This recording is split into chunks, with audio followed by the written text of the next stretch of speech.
Yo, what is up guys? It is Samool back again with another Epic 7 video for you guys today. Today we're going to be talking about the unit on your screen and why you definitely are going to want to save your bookmarks. If you guys didn't know, Diane does have her skin running in the Epic Pass, and because she does have her own skin running in this Epic Pass, Smilegate actually decided to run her banner on the 8th of September or the 7th of September, depending where you live. And this is a limited unit, guys, meaning if you don't pull her now, you're going to most likely have to wait another year, and you will not be able to get her from that selector that we are getting with this anniversary event because she's a limited unit. Diane, guys, let me just tell you, she is an extremely powerful unit. Now, to fully understand why she's so good, let's actually talk about her skills. So her S3, guys, it is an AoE attack buff and a critical hit resistance buff, which makes it so that you will have a less of a chance to get hit by crits.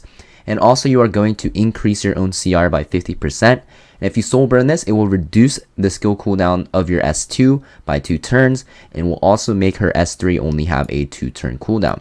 So very nice in PvP and PvE, guys. She is an attack buffer for your team, and critical hit resistance, even though there is some RNG involved, it is a very powerful buff for your team, especially in PvP, because everyone that is using a damage dealer will be running that unit most likely on 100% crit chance.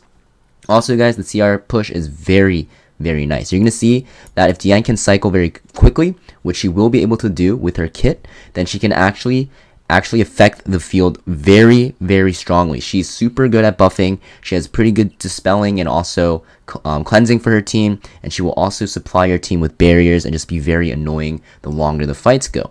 Now, our S2, guys, is a dispel of 2 debuffs from everyone, and will also grant a barrier for your entire team for 2 turns. Now, this barrier will scale with your max HP, and as you see here, it will also CR push your entire team by 15% if you do decide to run her on this exclusive equipment for her S2. Now, personally, I think this is the best S2 exclusive equipment for her in general, just because of the fact that she is going to cycle very quickly and actually CR push your team. And if you build her fast enough, she can actually be used as an opener. She also has speed built into an exclusive equipment, so it's a very powerful exclusive equipment, guys. Definitely get this to speed 10 maxed out. It is very strong. Now we have our S1, guys. It is going to be a single target attack that will CR push herself, and actually this effect will double when Diane is buffed. And as you can see with her S3 and her S2, she's pretty much almost always going to have a buff on herself and even on her entire team, so it makes it really easy to get that double effect. And you're going to see that she can cycle extremely quick. If you do run her on this exclusive equipment, you have 3 ways to CR push herself. It's actually insane, and you do have an AoE CR push for your team. PvP, guys, she is a top tier soul weaver, probably the best soul weaver in the PvP meta. She's extremely powerful, as you can see with her attack buff. Attack buff is one of the best buffs in the game, and the fact that you have the RNG factor to actually completely deny enemies from one-shotting your units, like an APOC Ravi missing her crit, right? It is huge. Also, she does have her dispel, which is very annoying for cleavers. It makes it so that Diane can be used sort of as a pseudo answer to cleave. Now, for stats, you're going to want to make sure that she's decently fast. Now, I recommend not making her too squishy, though, because she does benefit in longer fights, and you do want to cycle through her skills very quickly and actually survive. So I would definitely recommend, getting as much bulk as you can while trying to get her speed to around like 240, 230-ish is the minimum, I would probably say. Obviously, faster is better because you can then use her as a speed contester. And effect resist is really up to you. I recommend having at least 100% so that she doesn't get, provoked by Fallen Cecilia, even though she's not as commonly picked anymore, or even so that she can resist like Alencia's S1 defense break. Because even though, she does seem pretty tanky, if you're investing a lot of stats into speed, you have to keep in mind that her bulk will be a lot lower than, say, like a Knight's, such as like Adventure Ross. Now, for artifact, guys, I think this is very important. You are definitely going to want to run her on Rod if you have it. This is going to make it so that she can actually heal with her kit, because her biggest problem is that she has no actual healing built in. So you can see with Rod, guys, you can actually heal with your S2 and your S3. And just keep in mind, you're cycling very quickly, so it'll make it very easy for her to heal your team. And actually, the healing is actually pretty nice if you have this artifact.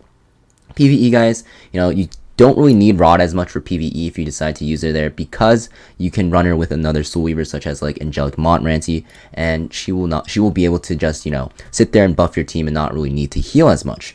Now, that being said, PvE, right? I talked about how good she is in PvP. What about in PvE? And Diane is actually extremely powerful in PvE. The only thing is, you're going to see she already has a built-in attack buff. Her cleansing is pretty decent. But, the thing is, if you already have Tamron, which is going to be pretty much the best soul weaver in the game for all of PvE content, you don't really ever need to use Diane because Tamron already has that CR push and that attack buff for your team, right? And you're not going to really want to run both of them.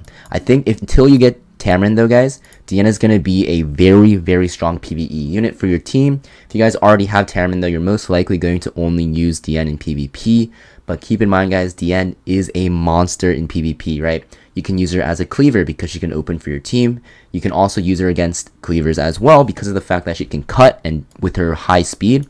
And also you can use her in standard team comps, right? If you guys like using like Landy, whose banner should be running pretty soon, honestly, in the fall, or even like Spectre Tenebria teams and stuff like that, then you can definitely benefit by using Diane. She's pretty much the best attack buffer in the game that's not an ML 5-star.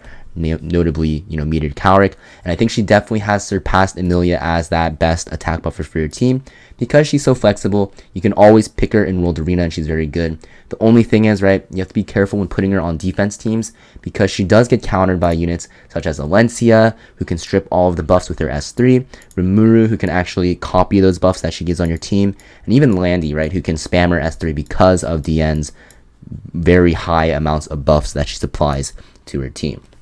Diane, guys, right, her banner is running on the 8th of September. Definitely want to save. I'll be making another video in the future when the banner's time comes closer to re-emphasize, why you definitely are going to want to pull for her. But yeah, definitely save your bookmarks, guys, right? We do have the 2 collab units. Now, I definitely recommend, pulling for both of these units. They're not as broken as, the past collabs, but I think they're pretty decent and very fun to use. And, if you do have leftover bookmarks for DN, then I would definitely recommend pulling for DN as well.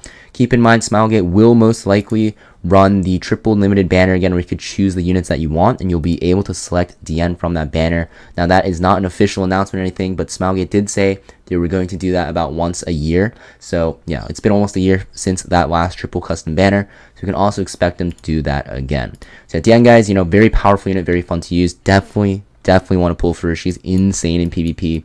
You see her all the time everywhere in World Arena and RTA.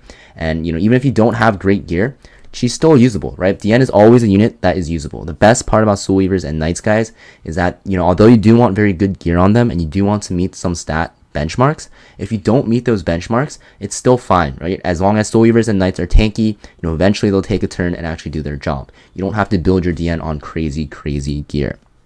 That being said, for the skin, I think the skin does actually, upgrade her value a little bit. I really do love this skin. Obviously, you guys don't have to buy this, but it's a free skin if you only pay 900 extra Sky Stones, which I personally think is definitely worth it. So that being said, guys, that's pretty much it for this video. I just wanted to talk about how important it is to save your bookmarks. For DN, you guys are probably already drained, right, because of these collab banners, but, there are so many good banners coming with that DN banner. That being said, I'll see you guys next video, and thanks for watching. Peace.